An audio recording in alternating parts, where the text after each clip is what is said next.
أهلا بيكم. عاوز حضراتكم تحللوا معايا وتاخدوا بالكم من مواقف الدول العربية تجاه مصر. مصر النهاردة في موقف بيبان فيه الأصدقاء، مش هقول من الأعداء لأن ما ينفعش نوصف دول عربية بأنهم أعداء. بيبانوا فيه الأصدقاء من إيه؟ من بتوع الكلام. مصر النهاردة في موقف على طول زي المسطرة كده، معايا ولا ضدي؟ ومعايا بجد وبقلب جامد، ولا بترفع سماعة التليفون وتقول صباح الخير يا مصر، خالتي عندكم لا ما جاتش سلام عليكم. النهاردة لازم نتعرض للموقف السعودي الرائع اللي عاملاه تجاه مصر، لدرجة يا اخوانا امبارح وانا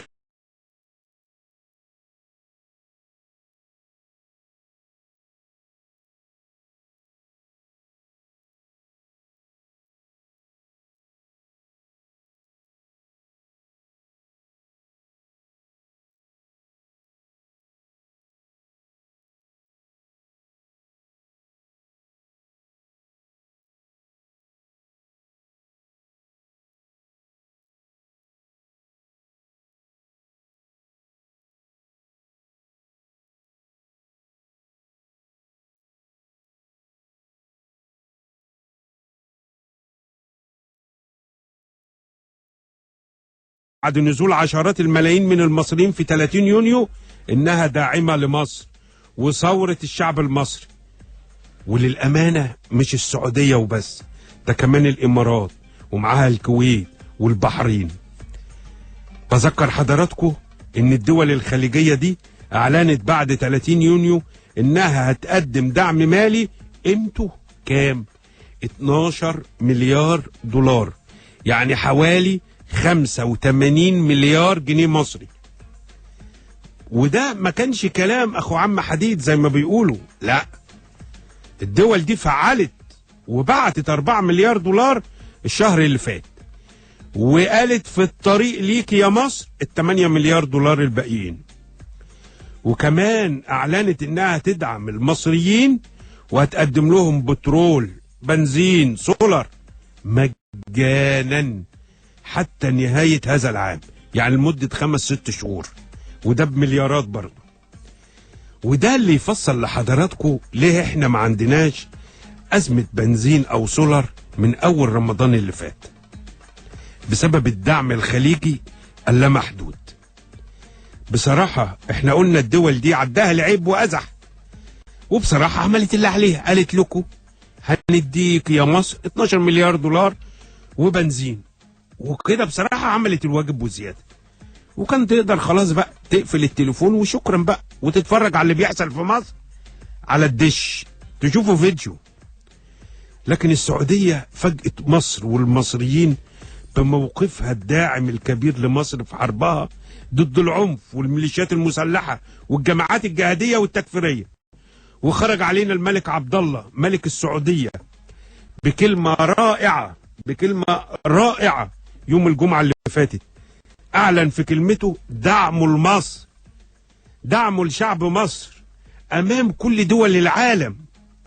السعودية عملت كده يا إخوانا لما لقت دول كبرى في العالم نقدر نسميها فرنسا وبريطانيا وألمانيا وأمريكا، ودول ملهاش لازمة على الخريطة أساسا، عمالة تجيب وتحط على دماغ مصر. ليه؟ إيه اللي حصل؟ مالكوا بتتدخلوا ليه في شؤوننا؟ هتضربوا مثل باللي بيحصل في مصر؟ هنقول لكم طب انتوا ما عملتوش ليه كده للي بيحصل في سوريا؟ كنتوا فين في احداث قبل كده كتيره؟ كنتوا فين ضد اللي بيحصل للفلسطينيين في اسرائيل؟ بس هو طبعا العين والمصالح. السعوديه عملت كده واعلنت موقفها الدعم لمصر لما لقت بعض الدول الكبرى في العالم مش راضيه تشوف اللي بيحصل في مصر الا بعين واحده. دول فرق معاها تماما ان المصريين يعزلوا مرسي وجماعته. طب ليه يا دول يا عظمى ما عملتيش كده مع مبارك؟ وما كانش فارق معاكي قوي ان الشعب المصري يطالب بتنحي مبارك او عزله؟ رغم ان مبارك كان معاكم زي الفل 30 سنة. ايه اللي عمله مرسي معاكم وجماعتم ومخليكم محروقين قوي كده؟ ما تقوليش طبعا ديمقراطية الكلام ده تلعبوا بيه على عيال صغيرة. انتوا ما بيفرقش معاكم الا المصالح. ايه هي المصلحة اللي لما الشعب المصري عزل بيها مرسي وجماعته اتجننتوا عقلكم طار؟ اللي عمله مرسي لحد دلوقتي مش عارفين، رغم ان عزل الرئيس السابق مرسي تم من خلال إرادة شعبية حرة، ما قدرش ولا يقدر حد يفتح بقه فيها. ما ينفعش. ملايين المصريين نزلوا الميادين واعلنوا رفضهم حكم الرئيس السابق المعزول مرسي، وده نفس اللي عمله الشعب المصري في 25 يناير. بالعكس، ده عدد المصريين اللي نزلوا رافضين مرسي اضعاف اللي نزلوا رافضين في حكم مبارك. المهم نرجع للسعودية. السعودية ما اكتفتش ببيان دعمها للدولة المصرية في موقفها، بل السعودية قامت بفتح قنوات اتصال دبلوماسية مع أوروبا وتحديدا فرنسا مثلا، ونتج عن ده تغيير في الموقف الفرنسي تجاه مصر. حضراتكم عارفين أو لازم تعرفوا إن في 3 دول كبار بيحكموا أوروبا والاتحاد الأوروبي. الدول ال3 دي هي بريطانيا وفرنسا وألمانيا. المهم وزير الخارجية السعودي الأمير سعود الفيصل سافر لفرنسا، شرح الموقف المصري أفضل من أي مسؤول مصري، حتى ظننت أن سعود الفيصل هو وزير خارجية مصر نبيل فهمي. وزير الخارجية السعودي دعم ثورة المصريين في 30 يونيو. مش كده وبس، ده كمان احنا عرفنا انه هيسافر لألمانيا خلال الأيام القليلة القادمة عشان يضغط ويغير موقفها ويدعم الموقف المصري.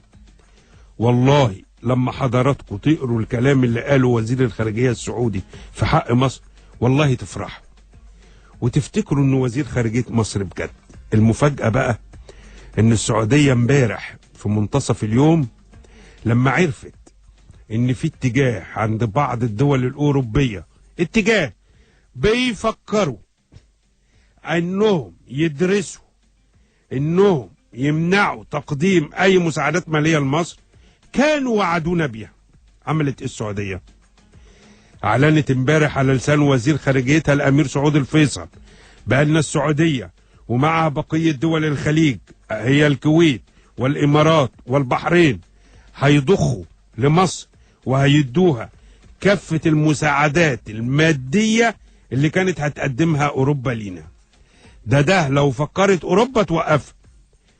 طيب ده خلصوا على كده؟ روحوا الاشقاء في السعودية ودول الخليج؟ لا، امبارح اعلن من داخل السعودية ان هيتم فتح صندوق مساعدات لمصر قيمته 20 مليار دولار.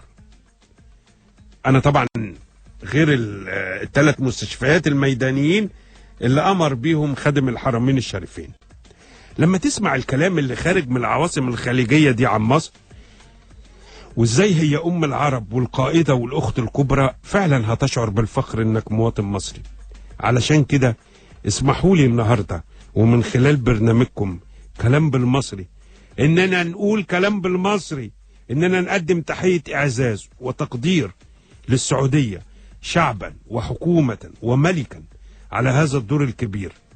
ومش كتير ان ده يطلع من السعودية. كمان تحية تقدير واحترام لملوك وأمراء حكام ورؤساء حكومات وشعوب البحرين والإمارات والكويت. طيب ده موقف لن ينساه التاريخ، وقفة رجالة لدول الخليج مع مصر. اللي عملته السعودية لا يقل أهمية عن اللي اتعمل منذ حرب 73 لما منعوا البترول عن الغرب. تعالوا نشوف موقف دولة خليجية أخرى مفروض إنها دولة شقيقة، وهي قطر. دولة قطر الشقيقة الصغنونة أعلنت من فترة إنها هتبعت 5 شحنات غاز مجانا لمصر. 5 كده دلعوا نفسكم بيها. 5 شحنات غاز، وصل منها شحنتين وكان باقي 3 شحنات. كانت الشحنة الثالثة مفروض توصل النهاردة، لكن امبارح قطر صدر بيان عنها اعلنت فيه انها قررت تعليق ارسال الشحنات ال3 المجانية من الغاز القطري الى مصر. ومن على الهوا ارجو كمواطن مصري حر زي ال 92 مليون مواطن مصري حر عايشين على ارض مصر، بل كمواطن لي الحق ان انا اطلب واامر حكومتي ودولتي انها تبعت رسالة على ورقة اي كلام كده، تبعت رسالة لقطر تقول لها شكرا ما تعلقيش حاجة، احنا مش عايزين غاز منك. واتمنى ان الشحنتين المجانيتين اللي قطر بعتتهم لنا ندفع لهم فلوسها ونقول لهم شكرا يا قطر، وانتوا لو عايزين حاجة هنبقى نديكم. مش قطر اللي تعلق شحنات غاز لمصر، ومش مصر اللي تعمل فيها كده. اتمنى يكون مسؤولين سامعيني، واتمنى ان ده يتنفذ فورا. هل ينفع قبل ما تيجي الشحنات دولة صغنونة الواحد بيحاول يفتكر اسمها تعمل كده؟ طيب هل موقف قطر خلص على كده؟ ابدا. ده قطر خصصت ارسال قناة الجزيرة كله على مصر. وقطر تخيل قطر، مين قطر؟ اللي هي عدد سكانها لا يوازي عدد جمهور استاد القاهرة لو حضروا ماتش اهلي وزمالك. قطر بتوصف ثورة المصريين في 30 يونيو انه انقلاب عسكري. يعني ما هي ما عندهاش ديمقراطية اساسا، ما عندهاش شعب ينزل في ميادين. اسر مالكة بيتفقوا مع بعض، وزي الامير السابق ما مشي وسلم كرسي الحكم. نعمل احنا هنا بقى بدل الجزيرة مباشر مصر، نعمل احنا مصر مباشر قطر، ولا اون تي في مباشر قطر، ولا اي قناة كده دريم مباشر قطر، ونفتح ملفات العائلة المالكة القطرية بقى ونقول انقلاب داخل القصر يدعموا مش عارف CIA، ونجيب ناس ونجيب مواطنين ونلبسهم قطري كده ونصورهم جوه القاهرة وشقق ونقول لك دول معتصمين واضرابات ويكسروا فك الاعتصام الليلي وحظر التجول. بقى يا قطر اللي حصل في 30 يونيو و3/7 انت عامية للدرجة دي؟ انقلاب عسكري كده وش؟ احنا مع ان في فصيل سياسي موجود مش عايزينه يتدمر ابدا، جماعة الاخوان المسلمين، وقلنا ان الجميع يمثل امام القانون، بس وانت مالك اساسا؟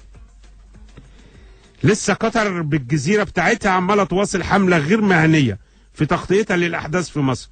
شفتم حضراتكم الدول الكبيرة بتتصرف ازاي؟ الدول الكبيرة دي السعودية، الكويت، الامارات، البحرين، الاردن. وشفتم الدول الصغيرة بتتصرف ازاي؟ تصرفات الاقزام. النهاردة كان لازم اتوقف امام موقف الدول العربية الخليجية، الموقف النبيل تجاه الدولة المصرية. ايه رأيكم في المواقف دي؟ وتعليق حضراتكم ايه عليها؟ هل انا صح يا اخوانا لما بطالب حكومتي انها تقول لقطر احنا مش عايزين منك شحنات غاز باقية؟ ده احنا نلم القرشين ونبعت لها الشحنتين اللي فاتوا ونقول لها شكرا. عاوز حضراتكم تكلموني وتتواصلوا معايا، كلموني من اي تليفون على رقم 262 19 862 262 19 862 او 866 يعني، وابعتوا رسائلكم على رقم 199 ونطلع فصل. رجعنا لحضراتكم كلام بالمصري، معاكم محمد علي خير على الراديو 90 في انتظار تليفوناتكم. كلموني على رقم 262 19 866 وابعتوا رسائلكم على رقم 199 وهستقبل اول اتصال تليفوني معايا. الو ايوه استاذ طاهر، ازي حضرتك؟ انا بقيت مدمن اتصال بحضرتك كل يوم اكيد يعني. الله يخليك يا استاذ. بصراحه يعني من احسن برامج صاحبي يتابعها يعني. الله يخلي حضرتك. عايز اقول رسالتين، الاولانيه لقطر والثانيه للسعوديه. اتفضل. الاولانيه انا بقول ان ايه المؤمن ايه المنافق ثلاث، وهو حقق الثلاثه. اذا وعد اخلف، واذا اؤتمن خان، واذا تحدث هو اخلف الغاز. والقناه بتاعته بتحقق الاثنين. نعم، القناه بتاعته بتحقق الاثنين. انا مش عايز اقول اكتر من كده على قدر. طيب السعوديه، ملك السعوديه، انا عايز استاذن حضرتك ان احنا نتبنى حمله، لان احنا عايزين نعزيه في المصاب اللي عنده اللي هو شقيقه. نعم. فاحنا عايزين نعمل صندوق ورقم تليفون تخصصه لنا السفاره السعوديه، والصندوق دوت يبقى وقف خيري باسم المملكه العربيه السعوديه في مستشفى 57 علشان يشوف حب المصريين ليه قد ايه، ونتبنى هذه الفكره، ويبقى الوقف اللي هيبقى الرصيد بتاع التليفونات يبقى باسم المملكه العربيه السعوديه في اي حاجه خيريه هم ينقوها، او بالنسبه لنا احنا في مستشفى 57 57. فكره جميله استاذ طاهر، وبحييك عليها وبشكرك كمان على الفكره الجميله. هي دي الروح اللي احنا عايزين نشوفها النهارده. كل واحد ياخد حقه، كل دوله تقدم الخير ويدها لمصر. مصر كبيره يا اخوانا. انت بالسعوديه دي بتقدم ده للسيسي، بتقدمه لعدلي منصور، بتقدمه للببلاوي، بتقدمه للشعب المصري. الشعب المصري 92 مليون. اللي عيب ان هو يقف في طوابير بنزين وسولار. التقدير لازم نكرره كتير للاشقاء العرب النهارده. خليني اخد اتصال تليفوني من استاذ محمد. اتفضل. الو، السلام عليكم. السلام ورحمه الله. ازيك يا محمد؟ اهلا بحضرتك. احب مبدئيا اقدم التعازي لامير دوله السعوديه.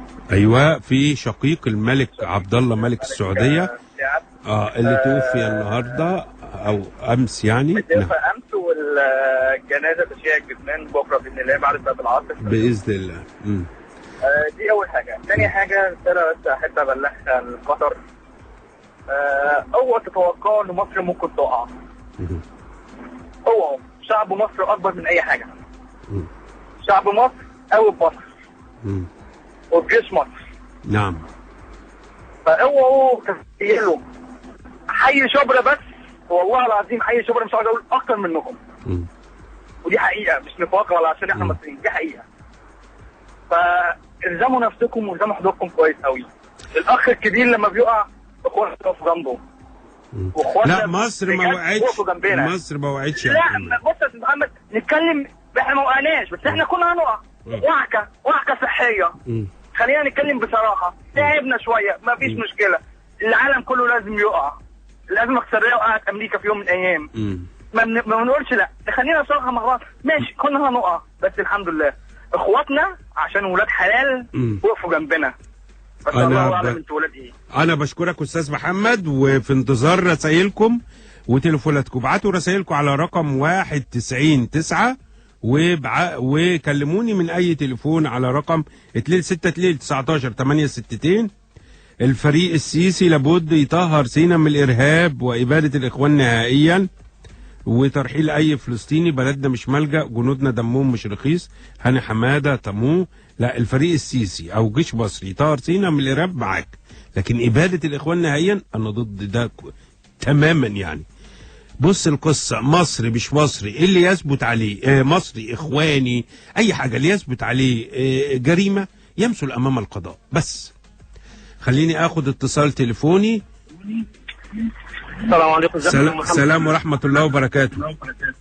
انا اسماعيل اللي اتصلت بحضرتك. اهلا بيك. ازيك يا استاذ اسماعيل؟ اتفضل. ازي حضرتك؟ بقول لك يا باشا، اولا بعزي الشعب المصري كله في مصابه، العساكر والاخوان المسلمين اللي ماتوا 37. نعم. والله يا جماعه احنا زعلنا فعلا للاثنين. ما ينفعش اقول ان دوت مات عشان خاطر يعني ايا كان عايز يهرب، فانا قفلت عليه وضربت غصب في الدموع فمات. والنيابه بتحقق عامه. والجنود مصريين كل مشكلتهم ان هم خدوا اجازه وراجعين تاني بيتقتلوا. الله المستعان والبقاء لله. اشكرك يا استاذ اسماعيل. متاسف الصراحه. الله يخليك. اتفضل. الله يبارك في حضرتك. الله يخليك. اسامه الكردي بعت لي رساله بيقول لي بكره يطلعوا السعوديه كفار والنبي نزل في تركيا او الدوحه. ده بيتريق يعني. المشكله مش في المرشد، اللي حب العنف وما كانش وديع. الارهاب هيزيد طالما البلتاج وصفوت والعريان عارضين نفسهم للبيع، لكن مصر ليست البيع. ده دكتور امين. و يغوروا او يمشوا قطر التعبانين دول وطز في فلوسهم وغزهم.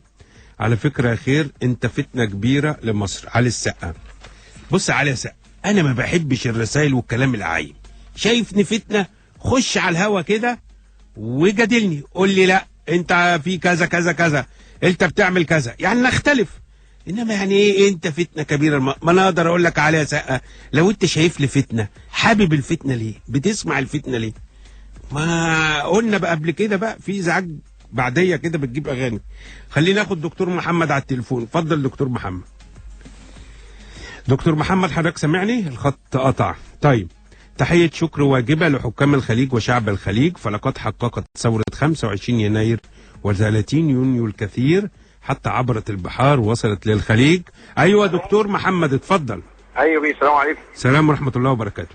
مع حضرتك انا دكتور محمد، انا اخصائي عظام في القصر العيني. اهلا بحضرتك. اهلا بيك يا بيه. انا يعني معلش انا كان ليا بس رجاء من منبر حضرتك الكريم ده. اتفضل. انا لما برجع ظروف شغلي كمان بتحتم عليا احيانا ان احنا بنرجع بعد مواعيد الحظر.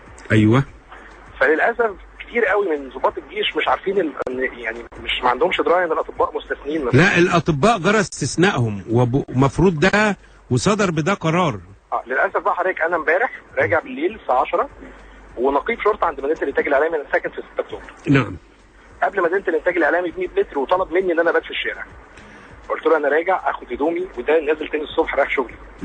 فقال لي لا معلش حضرتك طبيب على عيني وراسي بس تبات في الشارع. قلت له طب في مدق في الجبل هنا انا عارفه هدخل منه اوصل لبيتي، الاحسن ان احنا نقفل المدق وتعدي الناس اللي مش مستثنيه، لان فعلا كم عربيات عدت من المدق ودخلت اكتوبر اكتر من 50 60 عربيه ورا بعض. قال لي لا اروح عدي من المدق يا اما ابات في الشارع. طب خلينا نتفق على الهوا واحد، وده قانونا الفئات المستسلمه معروف، الصحفيين والاعلاميين ودول معروفين، والشرطه والجيش والاطباء معروفين. وهناك حالات انسانيه حرجه، لحظه بس، هناك حالات انسانيه حرجه بيقدرها الضابط اللي واقف، يعني ايه يسمح بيها ولا يسمح. بس اي حد غير كده واصل للكمين الموجود، وانا مبسوط من ده بصراحه، بيخلوه واقف لحد 7 الصبح. انا نفسي قلت له يعني احنا حتى يعني نعدي الفئات المستثنيه. انا طب انا راجع من شغلي دلوقتي، قال لي ما تروحش في الميعاد ده. لا هو تلاقيه بس يعني ايه توتره وطوال اليوم. والله انا وتلاقيه ما نامش عشان انا عارف ان هو برضو الضغط عليهم عالي. انا بس احنا يعني عايزين نخطر الكمائن ان الاطباء فيها مستثنات. انا راجع لوحدي، مش راجع بزوجتي واولادي من الفسحه يعني. لا انت رسالتك وصلت، وارجو من يعني تعميم ده على ضباط الشرطه والجيش. عقاب الندل اجتنابه. هنعيش على الشحاته يا خير؟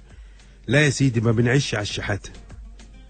بقول لك ايه، هو انا لما اجي اشيلك في موقف كبير جدا، مثلا حضرتك سافرت البلد وسايب لي ابنك شهر مثلا، وجيت انا تعبت يا سيدي وما كانش معايا فلوس، وانت جبت لي الدواء ب 30 40 جنيه، يبقى انت كده شحتني؟ مش انا شيلتك في يوم فانت بتشيلني في يوم؟ وخلي بالكوا، السعوديه عندما تدعم مصر، لان ده دور اساسي والام الرؤوم والكلام ده، ده رقم واحد للامانه، ده موقف السعوديه. بس ده ايضا بيصب في مصالحها. من مصلحه السعوديه ان جيش مصر ما ينهارش، من مصلحه السعوديه ان مصر لا تقع. يعني ان لم يكن يا سيدي حبا في عيونك فده للمصلحه، لكن الاهم ايضا ان السعوديه قدمت ده عن حب. هنطلع فاصل لاذان العصر ونرجع تاني، وبفكركم عايز ارجع بعد اذان العصر عليكم ابعتوا لي رسائل على رقم 199 وكلموني على 262 19 8 66 اللي يحجز بقى. رجعنا لحضراتكم كلام بالمصري على الراديو 90 ولسه متواصل مع حضراتكم محمد علي خير، وفي انتظار تليفوناتكم. كلموني من اي تليفون على الرقم 262 19 8 66. ابعتوا رسائلكم على رقم 199. ومعايا اتصال تليفوني من استاذ محمد سعيد. اتفضل. الو، مساء الخير يا فندم. مساء النور. انا بس كنت بسأل يعني سؤالين مهمين.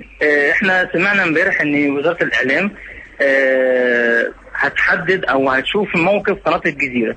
انا بصراحة امبارح شفت قناة الجزيرة لقيتها قناة محايدة جدا لجماعة الاخوان المسلمين، وبتنشر اكاذيب بطريقة يعني مش عايز اقول مخوفة او مرعبة، بس بطريقة يعني فجة شوية. فاحنا عايزين نعرف وزارة الاعلام يعني لحد دلوقتي ساكتة ليه على موقف قناة الجزيرة.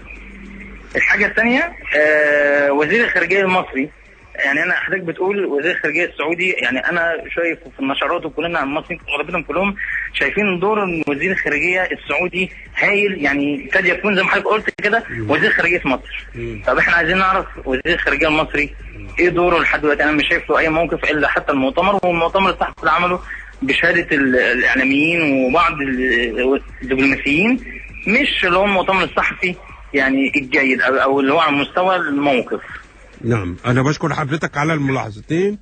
اما فيما يتعلق بالاولى ننتظر نشوف الحكومه المصريه ممثله ايضا في وزيره الاعلام هتعمل ايه تجاه التغطيه غير المهنيه لقناه الجزيره تجاه ما يجري في مصر. الحاجه الثانيه دور وزير الخارجيه خلينا نديله فرصه فيما هو قادم، يعني ما نوقفش على الواحده، نشوف تجربه بنقيم فيها الكل. للأسف كنت بحترمك يا خير، لكن شكل فلوس القناة الفضائية خليتك منافق. ده عاطف محمد. يا عم عاطف، ما احنا قلنا ما بنحبش الرسائل دي، مش انك تتهمني ان انا منافق، لا ما عنديش مشكلة، ده حقك وده رأيك، بس يعني ايه تثبت لي تقول لي انت عملت كذا يعني، انما يعني ايه. للأسف كنت بحترمك، بشكرك طبعا على احترامك، بس شكل فلوس القناة الفضائية خليتك منافق. طب ليه؟ وايه علاقة ان انا كنت قدمت برنامج مرة واحدة كده في شهر رمضان وطالع برجع تاني لبرنامج الاذاعي؟ اين يتم تقديم المقترحات لمشروعات قومية وخطط لتطوير مصر ومتابعة؟ ده احمد فاروق خليل. عليك بمجلس الوزراء بشارع القصر العيني. كانت فين مليارات الخليج العام السابق؟ مش كانت مصر في ازمة؟ هم بيدعمون نظام مبارك وخايفين من تصدير الربيع العربي لهم والربيع قادم بعد عاصف الشتاء. ردا على هذه الرسالة، السعودية تحديدا منحت مصر منذ 25 يناير ما يقرب من 4.5 مليار دولار. كانت فين بقى تحديدا؟ لا تنسى أن نظام الحكم السابق عاد كل الدول الخليج ما عدا قطر. ما انت عايز تعديني واساعدك؟ مش كده برضو بالعقل. خليني اخد استاذ حسام على التليفون. ازيك يا استاذ محمد؟ ازيك يا قمر؟ والله بحبك يا استاذ محمد، وانا بحبك يا حسام كل وقت. بس انا عايز اقول لك على تعليق كده فورا على موضوع المساعدات بتاعت قطر. في مثل مصري بيقول لك كل اكل حبيبك تسر وكل اكل عدوك تضر. احنا نديهم فلوس ليه؟ احنا ما نديلهمش فلوس. وانا معاك يا عم طالما انت عايز كده. انا قدمت اقتراح، بس انت معايا ان الحكومه مش عيب لما مصر تنتظر قرار من دولة اسمها قطر بتقول انها هتعلق. انت عارف يعني ايه هتعلق؟ يعني انا بفكر ادي لك الغاز او ما ادولكش. لا احنا مش عايزين منهم حاجة ومش هنديهم فلوس كمان. انا بشكرك حسام، وبكرر الرجاء للحكومة المصرية، بل بعتبره امر مني لان مواطن مصري، وانا كمواطن انا مصدر للسلطة. بدي امر للسلطة المصرية النهاردة، بقول لها تبعتي رسالة لقطر. ورسالة ليه؟ اعلان خارج بيان من مجلس الوزراء يعلن رفضه الكامل للمساعدات القطرية اللي كانت هتديها لنا ال3 شحنات الباقية غاز. خلي بالكم قطر مش قالت ان انا اوقفت كمان الغاز، انت بتقول لك انا هعلق ارسال الغاز. يعني انت بقى محتار، لا انت عارف الغاز ده جاي ولا مش جاي. يعني في كلام الواحد ممكن يقوله على الهوا، بس مش عايز يخرج عن يعني طبيعة العمل والمهنية والاحترافية والأدب. خليني اخد اتصال تليفوني من استاذ بكر. عليكم السلام. السلام ورحمة الله وبركاته. استاذ بكر. مع حضرتك بكر عبد السميع من جوه طريق مشهور منوفية. هتوطي الراديو طبعا. انا ايه لك اتفضل اتكلم. بحبك يا محمد، اول مرة اتصل بيك يعني. اشكرك يا استاذ بكر. واحنا ان شاء الله كده هنقاطع خط خالص. قطر دي يا محمد ما تجيش كفر عندنا في المنوفيه. انا معاك. وملهاش لازمه قطر دي يا باشمهندس. واحنا بنحيي السعوديه يا باشا. انا معاك، انا بشكرك بكر، وانت كده متفق معايا في الراي اللي بنطالب بيه الحكومه المصريه. بنحبك يا خير، صوتك رائع. انا بشكركم على اللي باعت لي الرسائل دي. قناه الجزيره تدافع عن الاخوان ببساله رغم اعتراف قاده الاخوان كتر خيرهم بانهم سوف يسبحون ويحرقون امام جميع الخلق. هو في ايه؟ ليه كل هذه المراوغات؟ مطلوب اباده الفكر الاخواني. ده خالد سعد. هعدل الجمله يا خالد نخليها مطلوب مناقشه الفكر الاخواني، بمعنى اي فكر انت ترفضه او انا ارفضه، الفكر لا يقابله الا الفكر. طب بيتقبض على قيادات اخوان ليه؟ لانهم حرضوا على الارهاب واعمال العنف. طب دي محاكمه؟ لا، هيمثلوا امام قاضي طبيعي. والله عرفوا يدافعوا عن نفسهم هياخدوا براءه ويطلعوا. مبارك مفروض يخرج بكره ولا بعده مثلا يعني، بس ده مش براءه، ده على ذمه قضيه. يعني احنا في النهايه هننتصر لدوله القانون. كلامك صح يا استاذ محمد، لان كرامه مصر اهم من 100 شحنه غاز تيجي لمصر. وان مصر ايه يعني، مصر اذا مرضت العرب يموتوا لكن مصر لن تموت. ده محمد. ما ذنب النباتات؟ طب ما ذنب الابرياء؟ ده دكتور ابراهيم طه. مزاجك عالي يا دكتور ابراهيم النهارده.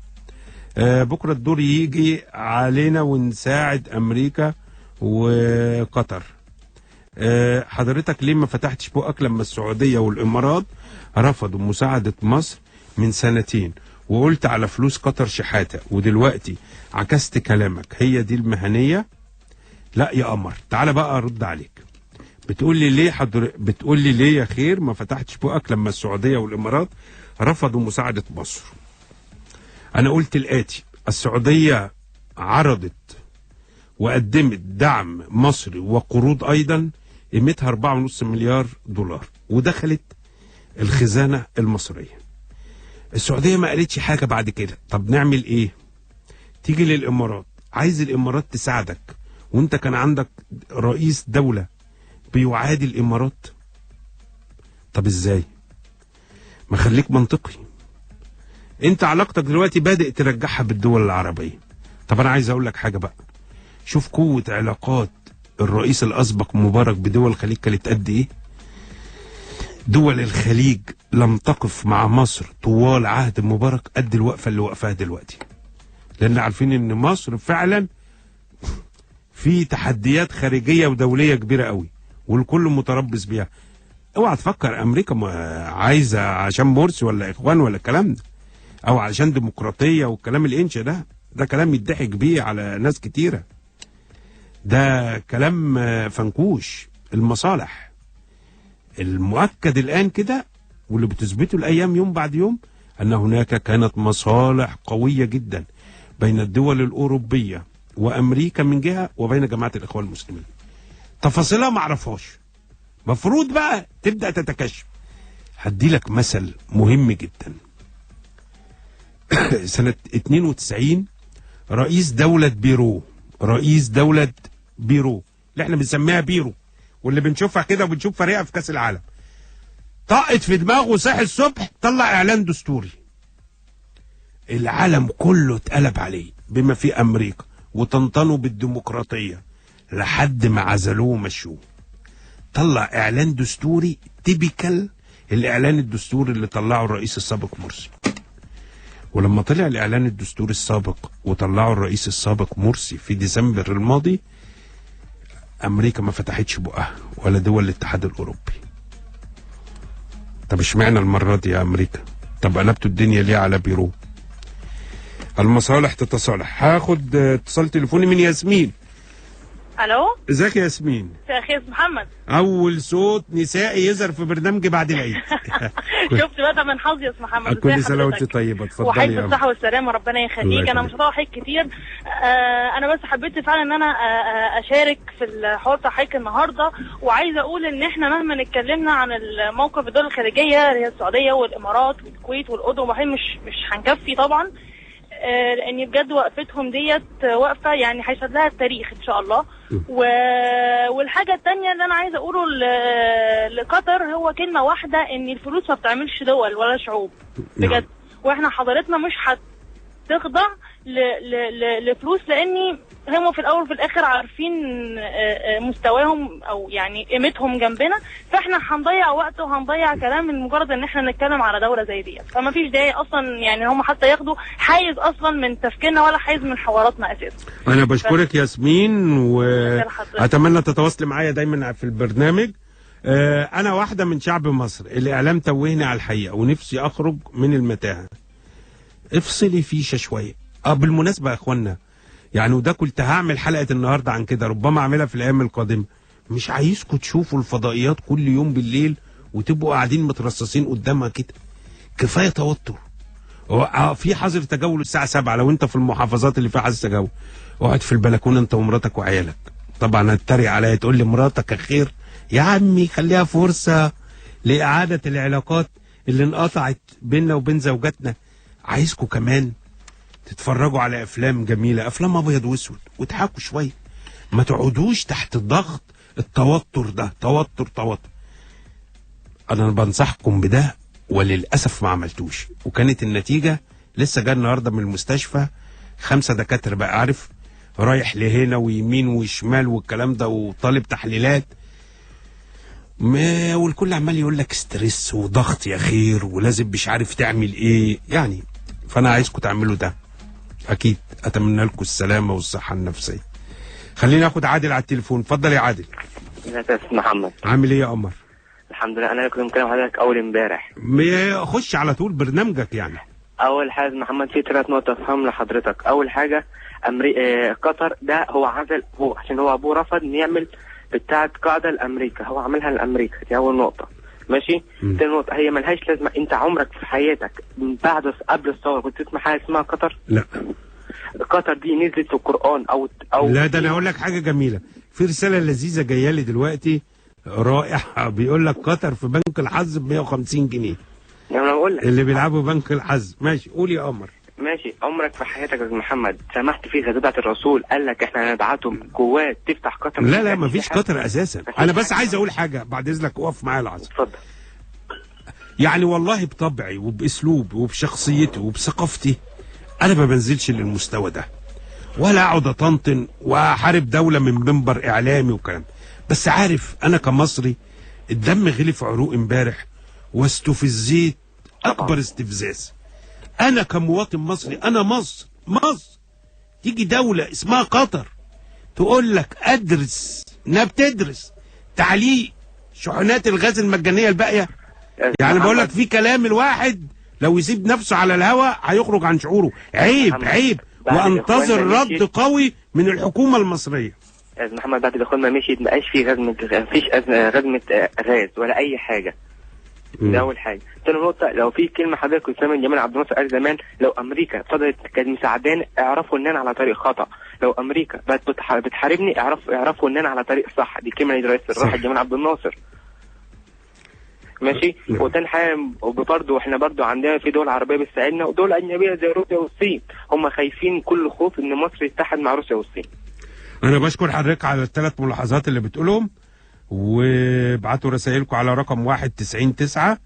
انا معاك يا خير في رفض الشحنتين الباقيين من قطر، بس مش معاك في رد فلوس الشحنات السابقه ياخدوها من مرسي لما يطلع من السجن.